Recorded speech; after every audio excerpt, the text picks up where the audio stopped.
என்னிடம் ஜாதக பலன் கேட்க வந்த ஒரு பெண்மணி தன்னுடைய 14 வயசு பையனை பற்றி ரொம்ப கஷ்டப்பட்டுங்க.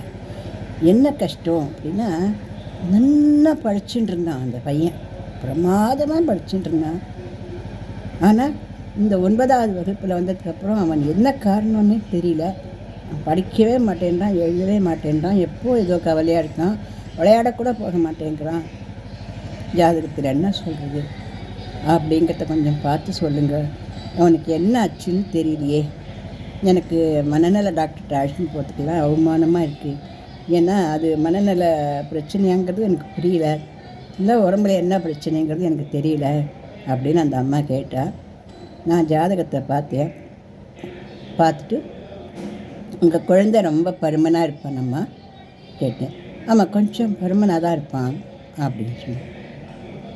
ஒன்றும் இல்லை, அவனுடைய பிரச்சனை என்னென்னா, இப்போது பெண் குழந்தைகள் மாதிரியான ஒரு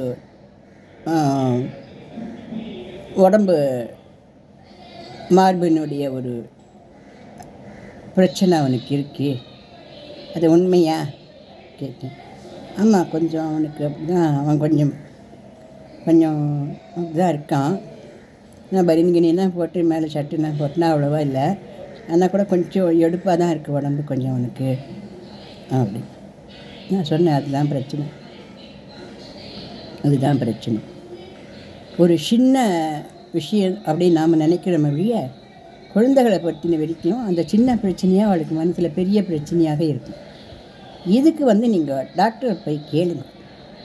டாக்டர்களை போய் கேட்டுங்களான்னு அதுக்கு உண்டானபடியான சில மாத்திரைகளோ மருந்துகளோ கொடுப்ப, எடை கொஞ்சம் குறையிறதுக்கும் அவள் வசதி பண்ணி எப்படி கொடுக்கணும், ஆகாரங்கள் சாப்பாடு எப்படி கொடுக்கணுன்றதெல்லாமே சொல்லுவாள். அப்படி ரொம்ப பிரச்சனையாக இருந்தாக்க இதை கொஞ்சம் இந்த அறுவை சிகிச்சை அந்த மாதிரி பண்ணி கூட அதை கொஞ்சம் சரி பண்ணலாம். அந்த அளவுக்குலாம் போகாத ஜாதகப்படியா. நீங்கள் மருத்துவர்கிட்ட போய் நீங்கள் இதை பற்றி விசாரிங்கோ அப்படின்னு கேட்டு, ஏன் மாமி இதெல்லாம் கூடவா ஜாதகத்தில் தெரியுது அப்படின்னு கேட்டால், இல்லைம்மா, ராகு அப்படிங்கிறது மார்பை குறிக்கிறது. மார்பு அப்படின்னு வரதுனால இந்த குழந்தைக்கு அந்த இடத்துல பிரச்சனை இருக்கும் அப்படிங்கிறதாக தெரியுது. 14 வயசு குழந்தைக்கு மார்பில் போய் என்ன பிரச்சனை இருக்க போகிறது, அதனால் இதுதான் பிரச்சனையாக இருக்கலாம்ன்றதான் நான் ஊகனை பண்ணேன். ஏன்னா ஒரு அவமானமான ஒரு மனநிலையில் அவன் இருக்கிறதுனால தான் அவனால் எதுவும் பண்ண முடியல. இதை பற்றி எப்படி அம்மாட்ட சொல்கிறது, அப்படி அப்பாட்ட சொல்கிறது அப்படிங்கிறதும் அவனுக்கு புரியல. இந்த சின்ன பிரச்சனையினால்தான் அவன் படிப்பில் இந்த மாதிரி குறைவாக இருக்கான். அவனோட மனசெல்லாம் தன்னோட உடம்பை பற்றின அழகை பற்றின யோசனைக்கு இப்போ வந்திருக்கு. இதுக்குண்டான மருத்துவரை பார்த்துக்கலன்னா அவன் சரியாயிடுவான், நன்னா படிப்பான், அவன் நல்ல படிப்பெல்லாம் நன்னா இருக்குது. இது பெரிய பிரச்சனை இல்லை, குட்டி பிரச்சனை தான். ஆனால் இந்த குட்டி பிரச்சனையானாலும் குழந்தைகளை பற்றினோ எந்த சின்ன பிரச்சனையானாலும் அதை அவன் மனசில் பூந்துடுது அப்படின்னாக்க அது ஒரு பெரிய பிரச்சனையாக அவன் நினச்சிப்பா. ஒன்றுமே இல்லை. காலேஜில் படிக்கிற ஒரு பொண்ணோட அம்மா என்கிட்ட ஜோதிடம் கேட்டால், அந்த பொண்ணு 2வது வருஷம், முதல் வருஷம் ரொம்ப நல்லா படித்தா, 2வது வருஷம் அவளால் படிக்கவே முடியல, அடிக்கடி ஜுரம் வருது அப்படின்னு சொல்லிட்டு சொல்கிறான். அடிக்கடி ஆற்றுக்கு வந்துடுறா, ஹாஸ்டலில் இருக்க மாட்டேங்கிறா, ஹாஸ்டலில் தங்கிறதுக்கே பயப்படுறா அப்படின்னு அந்த பொண்ணோட ஜாதகத்தை பார்த்து நான் சொன்னேன், இந்த குழந்தைக்கு அந்த தங்குற அந்த இடத்துல ஏதோ ஒரு பிரச்சனை இருக்குது, ஏதோ ஒரு பிரச்சனை இருக்கிறதாக இந்த பொண்ணு நினச்சிருக்குது. ஆனால் உண்மையில் எந்த பிரச்சனையும் இல்லை அப்படின்னு சொல்லிட்டு அவள் குழந்தைய கூப்பிட்டு வர சொன்னேன். கூப்பிட்டு வந்தா. அப்போ நான் சொன்னேன், உன்னோட ரூமில் ஏதோ ஒரு பிரச்சனை இருக்கிறதாக யாராவது சொன்னாளா,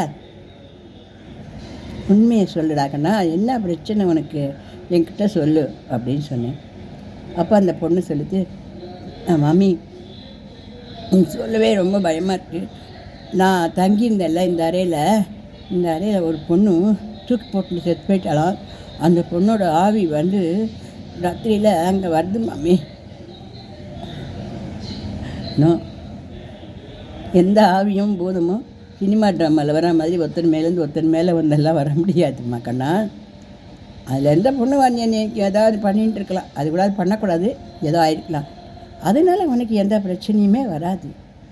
அப்படின்னு சொல்லிட்டு அவள் அம்மாட்ட ரூம் மாற்ற சொன்னேன். அவளுக்கு அந்த பிரச்சனை நிஜமாக பொய்யோ எதுவாக இருந்தாலும் அவளுக்கு அது பயம் வந்துடுது இல்லையா, இந்த பயத்தை நீக்கினா தான் அவளால் படிக்க முடியும்னு சொன்னேன். பிரமாதமாக படித்து டாக்டராக இருக்கா இப்போ அவள்.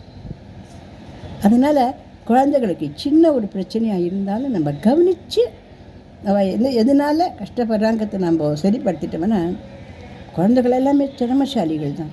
அந்த திறமைசாலிகள் ஒரு சின்ன பயத்தினாலேயோ இல்லை ஒரு கலப்பி வர ஏதோ ஒரு பொருளையினாலேயோ பழம் எடுக்கூடாது இல்லையா. அதுக்கு தான் நான் இந்த பதிவை இதில் சொல்லியிருக்கேன். இந்த பதிவு பிடிச்சிருந்தா லைக் பண்ணுங்கள், ஷேர் பண்ணுங்கள், சப்ஸ்கிரிப்ஷன் கொடுங்க.